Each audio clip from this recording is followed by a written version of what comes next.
چند دن کا ٹھکانہ ہے یہ، اور ایک ساری دنیا کے مصطفیٰ کی طرف دیکھیے، نفسی کا ہوگا سما۔ دستک ٹوڈے چینل پر آپ کا بہت بہت استقبال ہے۔ دوستو، ہم آپ کے لیے لے کر پیش ہوئے ہیں، لے کر حاضر ہوئے ہیں خاص پروگرام جس کا عنوان ہے 12 امام اور 12 پیغام۔ تو آئیے بغیر دیر کی آپ کو ہم پروگرام کی طرف لے چلتے ہیں اور سنیے انس قاری کے سوال اور ان تمام علماء کرام کے جواب۔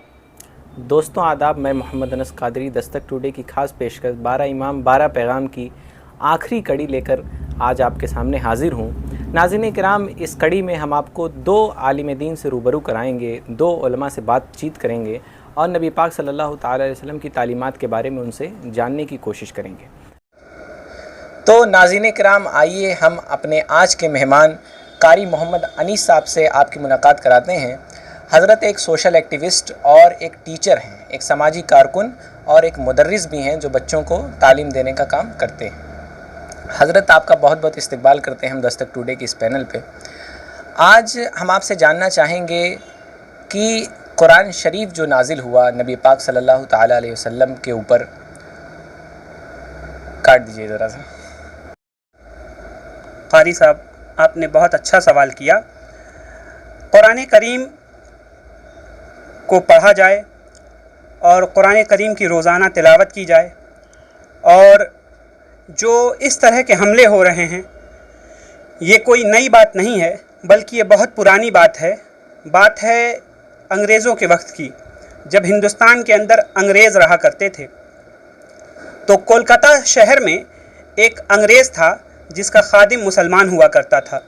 وہ مسلمان خادم ہر روز بعد نماز فجر قرآن کی تلاوت کیا کرتا تھا، اور وہ جب قرآن کی تلاوت کر لیتا تھا تب جا کر کہیں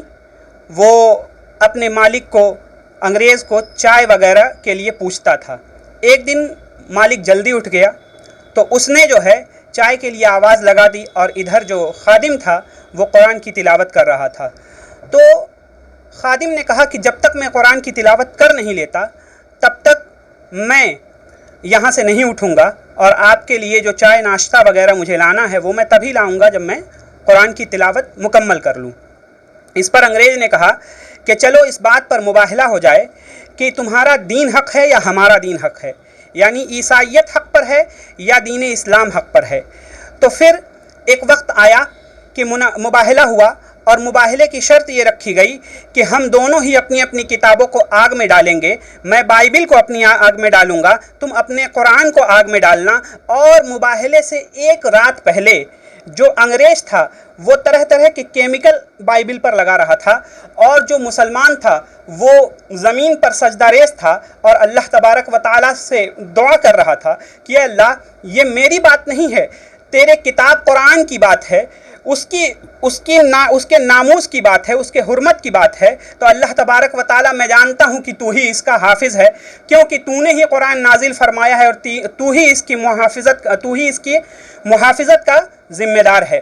اور پھر کل صبح ہوئی، پورے کولکاتہ شہر کے لوگ وہاں جمع موجود تھے، اور اس شخص نے، عیسائی نے جو ہے بائبل کو آگ میں ڈال دیا۔ بائبل کچھ حد تک جلی، اور جہاں کیمیکل موجود تھا، جہاں کیمیکل کے اثرات تھے، نہ جلی۔ لیکن جب قرآن کو ڈالنے کی باری آئی تو اس مسلمان شخص نے کہا کہ میں قرآن کو نہیں ڈال سکتا، یہ مجھے گوارا نہیں کہ میں قرآن شریف کو آگ میں ڈالوں، میں خود ہی قرآن لے کر جاتا ہوں۔ اگر میں جل گیا تو یقیناً قرآن حق پر نہیں ہے اور دین اسلام بھی حق پر نہیں ہے، اور اگر میں باہر آ گیا تو پھر قرآن بھی حق پر ہے اور مسلمان بھی حق پر ہے۔ اور یہی کہتے ہوئے وہ قرآن لے کر جیسے ہی انٹر ہوا آگ کے اندر، تو فوراً ہی کچھ دیر کے بعد لوگوں نے دیکھا کہ جس طرح سے وہ قرآن لے کر انٹر ہوا تھا اسی طریقے سے وہ ایگزٹ ہو رہا ہے، یعنی کہ جس طرح سے وہ آگ کے اندر گیا تھا اسی طرح سے قرآن لے کر کے اپنے ہاتھوں میں قرآن کو لے کر کے باہر آ رہا ہے۔ اور لوگوں نے یہ معجزہ دیکھ کر بے شمار لوگ مسلمان ہوئے، اور صرف مسلمان ہوئے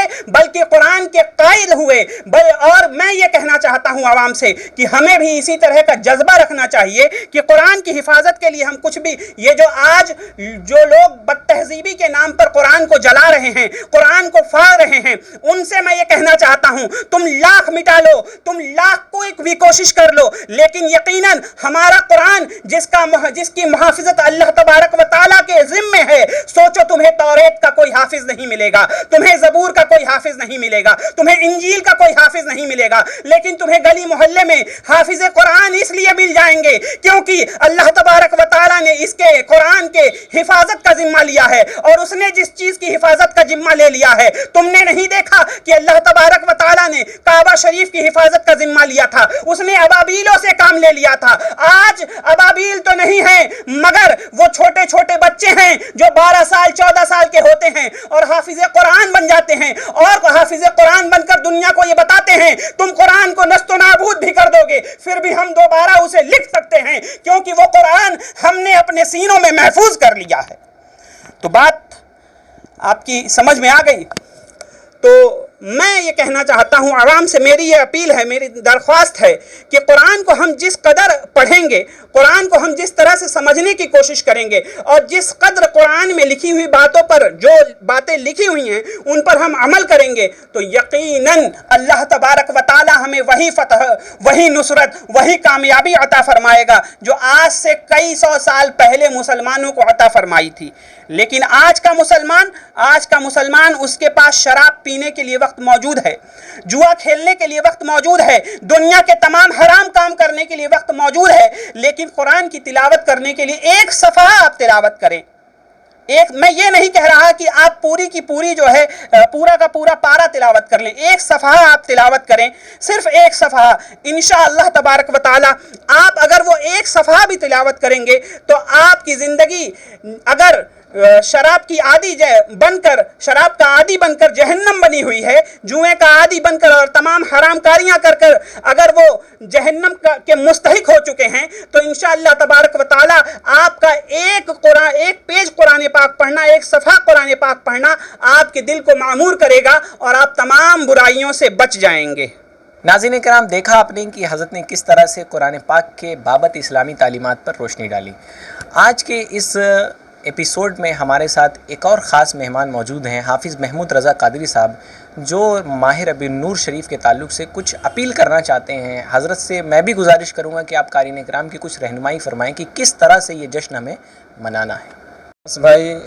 آپ کا میں شکر گزار ہوں کہ آپ نے مجھے دستک ٹوڈے پہ بلایا اور ایک موضوع دیا ہمیں بولنے کا، میں آپ کا تہہ دل سے شکریہ ادا کرتا ہوں۔ اب بالآخر حضرت میں آپ سے یہ جاننا چاہوں گا کہ ربیع الاول شریف کی خوشیاں کس طرح منانی چاہیے، کیا شرعی تقاضے ہیں، اور نبی پاک صلی اللہ تعالیٰ علیہ وسلم کی تعلیمات کیا ہیں، کیا شرعی رعایتیں ہیں جو ہمیں اس میں برتنی چاہیے، اس پر کچھ آپ روشنی ڈالیں۔ بہت اچھا آپ نے سوال کیا کہ جلوس محمدی ہمیں کس طریقے سے نکالنے چاہیے اور کیسے اسے منانے چاہیے۔ تو میں بتانا چاہوں کہ جلوس محمدی کا اصل مقصد یہ ہے کہ محمد مصطفیٰ صلی اللہ علیہ وسلم کی تعلیم کو عام کرنا۔ جو سرکار نے انسانیت کو پاٹھ پڑھایا ہے، جو درس دیا ہے، جو سماج میں ہمیں میل محبت بھائی چارگی امن رکھنے کا جو پیغام دیا ہے، اسے عام کرنے کا یہ جلوس محمدی ایک درس دیتا ہے۔ مگر افسوس اس بات کی کہ ہم لوگ دیکھتے ہیں کہ جلوسوں میں ڈی جے وغیرہ اور پٹاخے وغیرہ اور کچھ بچے شراب وغیرہ اور دیگر گٹکے وغیرہ پی کے کھا کے سب چلتے ہیں۔ ان سب غیر چیزوں سے جلوس محمدی کو پاک رکھنا چاہیے۔ جلوس محمدی نکالنے کا مقصد یہ ہے کہ اسلام کی تعلیم کو لوگوں تک پہنچانا، اور سب سے بہتر میری نظر میں یہ ہے کہ جو بھی آپ بینر لے کے چلتے ہیں اس بینر پر اسلام کی تعلیم ہو، قرآن کریم کی تعلیم ہو، محمد مصطفیٰ صلی اللہ علیہ وسلم کی تعلیم ہو، یہ صرف تعلیمات ہوں، اور ہر شخص اپنے ہاتھوں میں جھنڈے لے، سادہ لباس پہنے، درود شریف پڑھتا ہوا اپنے راستے کو طے کرتے منزل تک پہنچے۔ یہ سب سے بہتر اور انوکھا طریقہ ہے۔ مگر افسوس اس بات کی ہے کہ ہم لوگ دیکھتے ہیں ڈی جے بجا کر کے، شور شرابہ کر کے، قوالیاں بجا کر کے ہم دوسروں کو تکلیف پہنچائیں، جبکہ ہمارا اسلام ان چیزوں پر سختی سے پابندی عائد کرتا ہے کہ ہم ایسے کوئی کام نہ کریں جس سے دوسروں کو تکلیف ہو۔ ہمارا مذہب تو امن کا پیغام دیتا ہے، محبت کا پیغام دیتا ہے، ہم کب سے دوسروں کو تکلیف پہنچانے لگے؟ جبکہ ہم تو پیار اور محبت بانٹنے والے ہیں۔ ہمارا کام یہ ہے کہ جو رسول اللہ نے ہمیں دیا کیا ان کے مشن کو لے کر کے تا قیامت تک اپنی نسلوں تک اس پیغام کو پہنچانا. پر افسوس اس بات کی ہے کہ ہم صرف رسول اللہ کے کلمے پڑھے, احادیثوں کو جانا مگر عمل نہ کیے. ہمیں عمل کی ضرورت ہے. صرف پڑھ کر کے مولانا, حافظ یا دیگر چیز بن کر کے ہمیں دنیا والوں کو بتانے کی ضرورت نہیں ہے کہ ہم فلاں شخص بن گئے, بلکہ اپنے کردار سے, اپنے عمل کے ذریعے لوگوں میں ثابت کریں کہ آپ ہیں. اور اس طریقے سے شور شرابہ کر کے آپ اپنی شخصیت نہیں ثابت کر سکتے ہیں, بلکہ ہمارے نبی نے تو لوگوں کو یہ تھوڑی بتایا کہ ہم یہ علم حاصل کیے ہیں, وہ علم حاصل کیے ہیں. وہ اپنے عمل کے ذریعے لوگوں میں مقبول ہوتے گئے, اپنے محبت کے ذریعے, اپنے کردار کے ذریعے, اپنے اچھائی کے ذریعے, اپنی خوبی کے ذریعے لوگوں کو پسند آتے گئے. اسی لیے لوگ انہیں مکے والے امین اور صادق کر کے پکارتے تھے. تو ہمیں ضرورت اس بات کی ہے جلوس محمدی کو ہر ان غیر چیزوں جس پر اسلام نے پابندی عائد کی ہے, حرام قرار دیا, جیسے شراب نوشی ہے اور شور شرابہ ہے, قوالیاں وغیرہ ہیں, ان سب چیزوں سے دھوم دھڑاکا, پٹاخے وغیرہ, ان سب چیزوں پر ہم فوری طور پر پابندی عائد کر کے اس جلوس محمدی کو پاک اور صاف رکھیں. جیسا کہ ہمارے علماء نے اپیل کی ہے, اکابر علماء نے, کہ جلوس محمدی میں ڈی جے وغیرہ نہ لے جائیں, سختی سے پابندی عائد کی ہے. ہم بھی لوگوں سے اپیل کرتے ہیں کہ ڈی جے ہرگز جلوس محمدی میں نہ رکھیں جس سے لوگوں کو تکلیف پہنچے, اور صرف نعت بجائیں, قوالیاں نہ ہوں, یا کسی نیتا وغیرہ کا اسپیچ آپ لگاتے ہیں, یہ سب چیزیں نہ ہوں, بلکہ ادب کے دائرے میں رکھ کے محبت کے ساتھ اپنی سفر کو طے کریں. تو انشاءاللہ اس کی برکتیں آپ کو بھی ملے گی, سماج کو بھی ملے گی, اور اس روحانیت سے بھی مستفیض بھی ہوں گے. ناظرین کرام, دیکھا آپ نے کہ آج کی اس خاص ایپیسوڈ میں ہم نے آپ کو 2 مہمانوں سے روبرو کرایا. امید کرتے ہیں کہ ان کی بتائی ہوئی تعلیمات پر آپ عمل کریں گے اور یہ پروگرام, یہ نشریات آپ کو کافی پسند فرما رہے ہوں گے. ناظرین کرام, آپ نے آج کے ہمارے 2 اہم مہمانوں سے عظمت قرآن اور جلوس عید میلاد و جلسہ عید میلاد کے تعلق سے شرعی رہنمائیاں سماعت فرمائیں. ناظرین کرام, یہ دستک ٹوڈے کی پیشکش 12 امام 12 پیغام کی آخری کڑی تھی. آپ نے اسے بہت محبتوں سے نوازا. آپ کے کمنٹس, میسیجز یقیناً ہمارے لیے حوصلہ افزا ہیں اور ان سے ہماری حوصلہ افزائی ہوتی ہے. ناظرین کرام, مستقبل کے لیے بھی آپ اپنے مفید مشوروں سے ہمیں نوازتے رہیں, اور مستقبل میں بھی ایسے دینی پروگرام ہم آپ کے لیے لے کر حاضر ہوتے رہیں گے. دیکھتے رہیے دستک ٹوڈے. اللہ حافظ.